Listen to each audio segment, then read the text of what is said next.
Hey guys, ini kali Dewa berjalan-jalan di negeri sendiri. Sekarang ada dekat Taiping. Tempat ini dinama sebagai Rain Tree Walk. Tengok guys, betapa cantik tempat ni. Kat sini ya guys, tak kisah umur lah, tua ke muda ke, macam-macam orang mari sini untuk makan angin, untuk bertenang, nak healing. Saya tengok ada orang buat tai chi juga kat sini, ada orang jogging juga. So ini adalah macam natural punya place. And korang tahu tak, pokok-pokok kat sini ya dah lebih 100 tahun. Dah lagi tua dari you dengan Emil. It's amazing the nature of tempat ni tau.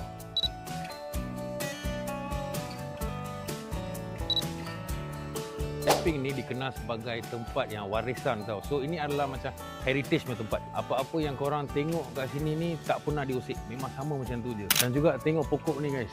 Bila Dewa jalan memang kena kepala. Satu fact pasal pokok ni, dia macam dah pergi ke belah tepi. Tapi dia orang tak potong. Itu yang paling best. Dia orang tak potong apa-apa pun, tapi dia buat benda macam ni. Tengok. Ada tiang untuk sokong pokok ni.